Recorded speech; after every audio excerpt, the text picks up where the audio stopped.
Mick, you were so famous. So that's club. You've got the great Paul McGrath who's coming to Greystones in February. Yes. Yeah, you've got loads of memories here. And have you always had these here? I managed Dalkey United and I managed TEK, yeah. Ah, brilliant. Wow.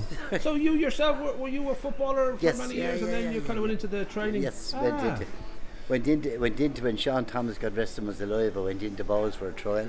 Oh, wow. Didn't make it. Right. And Sean Thomas was brought out to train Bray at the time. Army fellas used to train Bray Wanderers, right?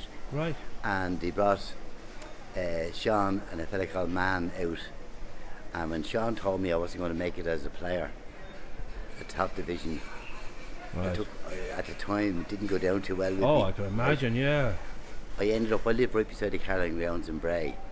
Right. And met Sean, blah blah, Mr. Bishop got arrested and he says to me, Michael, he says, we're badly stuck for a player, we're playing Aer Lingus later on, any chance you get playing?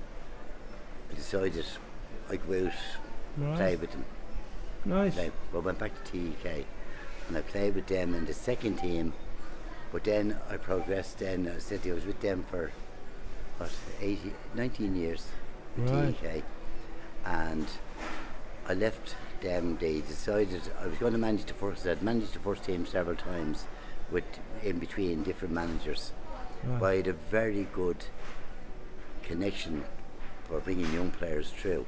Great. And getting into League of Ireland football. Nice. That's how I got to know. So you got all these. That's how I got to know Paul. Right. Because Paul was playing with Dalkey at the time. Okay. Right. And Paul, I'd spoken to him, and we got invited into St. Pat's with Brian Kerr. Okay. Oh, right. Good old Brian Kerr. Yes. Nice. Got him. He rang me to say, Michael, I'm joining blah blah, and I said that's great. I see them come as far as League of Ireland. Never realising the chap would go to where he went. All right. That's great. So I met you briefly yesterday. I didn't realise now that this is the end of an era. Really, you're talking about 33 years you've been here. Yes. And now over Christmas into the New Year, you'll be packing up and on my bike. On your bike. There you go. I'm sure it must feel on one level I'm guessing you're sort of you made your peace with that and you're happy to do it, but it must be a strange one too, like leaving a family or I don't know. No. It's I don't want to say too much about the problem. Right. I'm still here. I'd be gone. It's a business thing and have a problem with brothers over ownership. Ah, okay. So we won't go down that road. Just difficulties. Yeah, we won't go down that road. Right, okay. I worked for Premier Dairies for 22 years. Right. And when it was Dublin Dairies I worked for, right? I was playing football with TEK, right? Which was the opposition dairy, and then they all amalgamated the Premier Dairies. Right. So I was a Holmes. I went straight up from Mounttown up to Monkstown. Right. And that's the move I made. But I knew everybody in the dairy. I knew them all from playing football. Ah, okay, handy. So like if you look at this here, that's when I joined TEK. Right. That's Jack Van Bray there. And what sort of year now is that? Are you looking at like the 70s or the 76, sitting down that. Yeah. Nice. And so, obviously you were a very good player, so there must have been that great satisfaction no matter what level you're playing at, but just the idea that you could play that well has got to be a kick. Let's put it this way. I tell fellas that his marking was right full for centre half, and I tell the fellow marking, listen, go up there and you can score, but come in here, I'll kill you. That should be a good tactic. That's the way football was played then. Oh yeah, it was a blood sport. You could go. It was actually. I always remember playing Bluebell, and played centre forward. We were short of centre forward. Right. Ran in, took the keeper out of it like a mad bull, straight in, head, body, everything, hit him. Right. And next thing the ball's coming across the box. And the goalkeeper sees me coming. He ran away and I knocked it into the net. Nice. And someone asked, what are you at? He says, with that bad thing coming. So tell me now, have you kind of I don't know if there's such thing as a plan now in regard to what seems like your life since 84? What year was you starting? 1984 we started here. Yeah. As I said, it's when Premier Dairies gave up. Okay. Right. I was going to buy a shop in Shankill. Right. And what happened then was my wife, God rest her, she died in 98, okay? Okay, sorry to hear that. First wife. Right. When she died, I decided, well, what happened was, when the dairies in 84, 83, they said they were going to stop. Yeah. The money I got out of Penny Dairies for blah blah blah. Okay, yeah. I put into the company, Greystones Sports Centre. Okay. I just gave it to my brothers and listen, there we go. Yes. So we opened here then in 84. Right. And at that time, I would say, I look around now and I say the shop is half empty now. Sure, almost empty. Yeah, well, that's what I noticed now when I called by yesterday. I just said, okay. That time, and I don't know, I was lucky enough when I came down here. I'd been working in the shop in Bray from the time we opened the shop in Bray. Right. From day one. Okay. Because I had two brothers. One guy was a carpenter, and which I got him his job as a carpenter and started him off with his first tools, as brothers do, being the big brother. Yeah. Frank, the brother next to me, who's the brains, right? He was the one. He said to me, Michael, we're thinking of opening a shop in Bray, and I said to him, what? He said he's doing kiddies, prams and cots and all that stuff. Yeah. For sports. The minute he mentioned sports. Right. Sports it was. Sure. Because as new was in Bray and they were gone. And of course me being playing soccer at the time, all of a sudden there's the way you go. And I was also a very fit person because I cycled and I boxed before I played football. Yeah. But obviously it's like a musician, somebody who's a musician opens up a record shop. It's a joy when you're in the world that you love. Yes. Yeah, whatever you're doing as part of that world, and then it's a joy. I said to you, I mean, see, I've sold all my life, no matter what, from the time I was a kid. And I'm talking now, I'm going back to 13 years of age. Right. I worked at selling ice cream, milk. Right, wow. And I ended up selling shirts, briquettes, coal oil for Moonies down here. Nice. That's how I got my young brother, his first job. Right. Went to a fella in Ballybrack, Connor, and I was to collect a milk bill because I had a good job in the dairy, right? And I went in and he turned around and said to me, Michael, would you be interested in taking on a job? And I said, doing what? He says, doing. But I noticed, because my young brother, my mother was very worried over where he would go. Right. And he turned around and she said, Mike, will you look out for something for him, find out what he could work at? Yeah. And I said, right. And he was going to Bray Tech at the time, Bray Technical School. And I went up seeing Mr. Cardle I knew from delivering milk to him. So I'll see you later. See you later, man. He turned around and he says to me, Michael, your brother, he says, a carpenter, that's what he has. Right. He should be. He's fantastic with timber. He said he was getting a job. So Ben O'Connor was a small builder. When the first thing I noticed when I walked in was he had a machine, saws and all that in the garage up in Ballybrack. Yeah. And he asked me would I be interested in taking a job at doing paraffin oil for him. And I said to him, fair enough, say, on a condition you give me brother a job.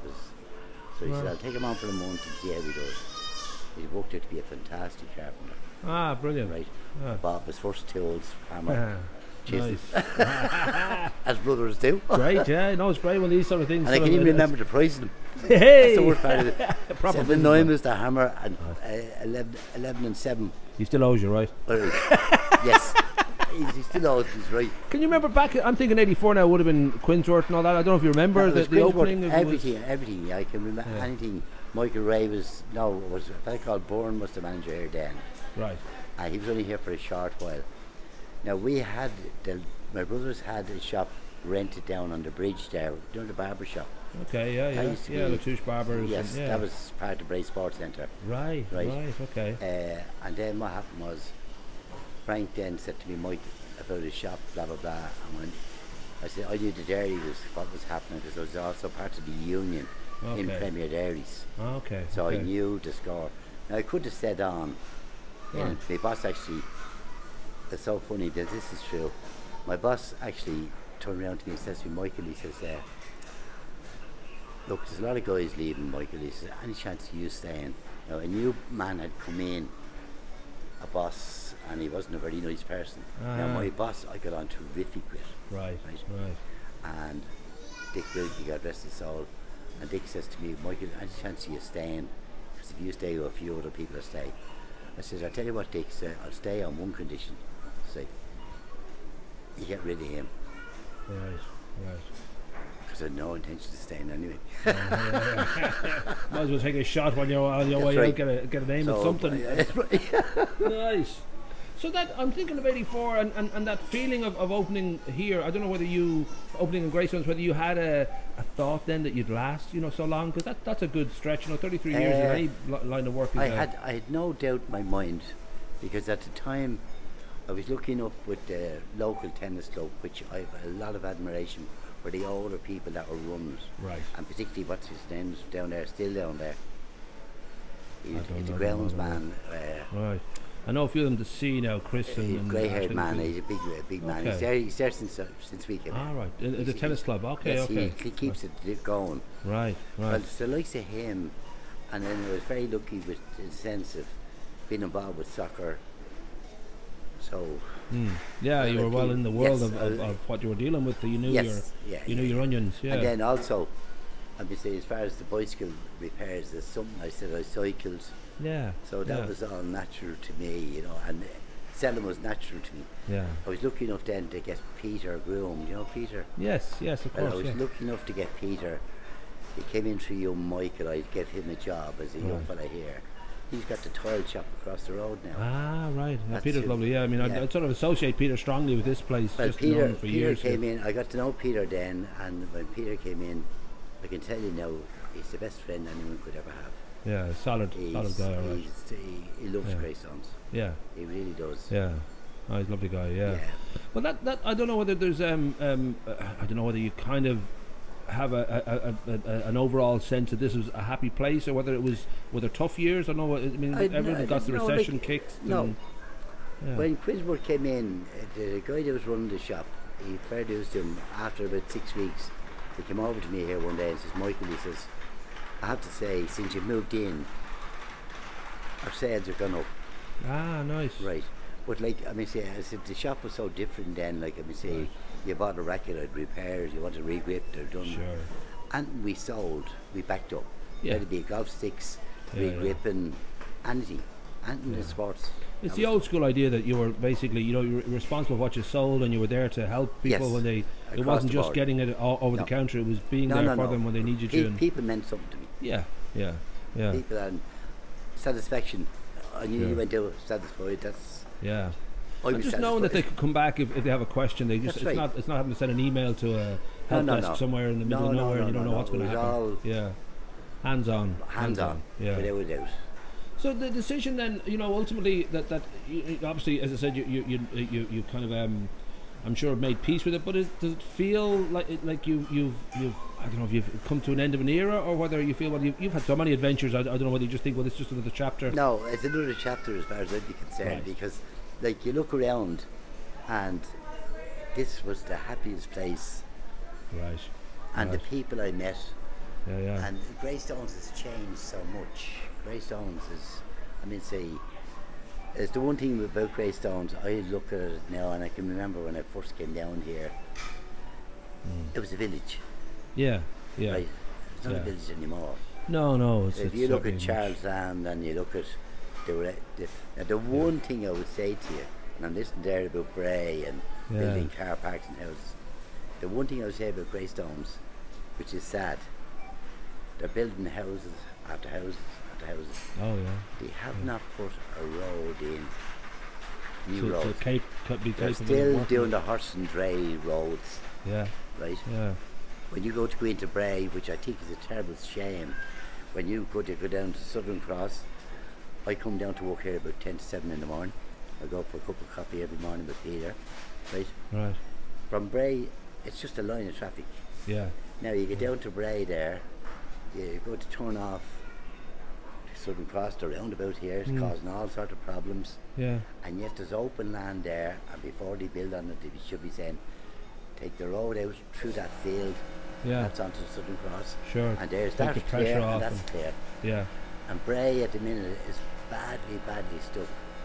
And you see the Wicklow bus now is actually going the old Darga Road. Yeah. To Wicklow. Yeah. So you're no person and you have to go into Brave or something. Sure. To walk down. Why? Because the main street is the same problem as Greystones. Do you think too, the way we live, no matter what part of the world you're in, the way we live now is that obviously a lot of people have moved online, and when it comes to buying stuff, they buy an awful lot online, and there is that sort of feeling that shops that are pretty much like, you know, and one of a better term, like a corner shop, you know the person in there, they know you. It's become a rare breed now. Yeah, it's a rare breed. Yeah, it's dying very fast, and we're very lucky here with Tesco with Des Doyle next door here. Right. His business is fantastic. Yeah. He does a fantastic business. And that's the sort of thing that's needed. Sure. To make a business, and the likes of Tesco. Well, it's part of the community then, you know, you feel like you're connected to it as opposed to just buying something. You feel like you know these people. That's right. And there's a kind of magic about that, because it just makes you feel good about the fact that you spent your money there as opposed to down in a supermarket. And it's a local shopping area. Like you take the two guys down in the Happy Pear, right? They would be a perfect example of what I'm speaking to you about. Yeah. And the reason being, I can remember one of the twins came in here one Saturday morning, blood running out of his eye. Wow. The bike's in bits, and he comes down and says, "Mick, can you fix me bike?" And I'm looking at him, and I'm more concerned about the cuts he's on him. Right. So I'm going into the back to get stuff, but he's not interested in me fixing him. His bike. He wants his bike on. Right? That's all he wanted to do, his bike on. Yeah. I tried to patch him up with stuff, but that's the way them lads were. You know, and the family, that's the real Greystones people. Yeah. Hopefully, I think people know the importance of that in a town, and I think a lot of people are making the effort to hold on to it and make sure that it is there for, you know, future generations. There is, I think there's more and more with the Aldis and Lidls and all that coming into our life, which are fantastic for value. But people are, I think, if anything, they're recognising the importance of the small guy in your community who's doing something good and supporting. I honestly believe with the local, like you said, just said them guys, and there's next door. It's the likes of them people that build the business up, build the town up to be a place people want to live. Sure. And that's great. Well, it's all about community, and that's on every level. It's not just, that's, you know. That's right. That's right. Yeah, the shop like Bray or whatever. Yeah. And knowing people is a big part of life. Just you don't have to be in their house or anything like that. But just knowing your town, knowing the people in your town is. You walk in and blah, blah, blah, and you know them, and the thing is, I don't see people as customers. Right. I see them as friends. Yeah.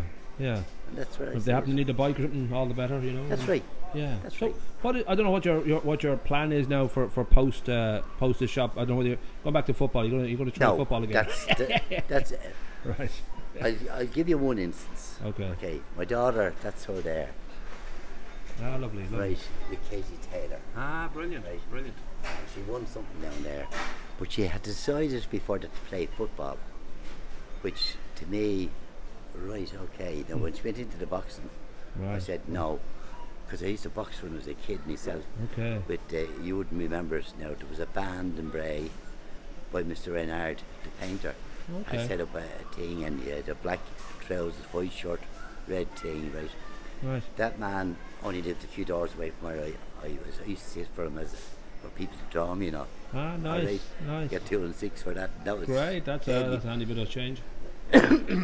But Abby said she was going to play football, and I said, play football? I said, okay. She said, where are you going? She says, Greystones. Now we live in Bray.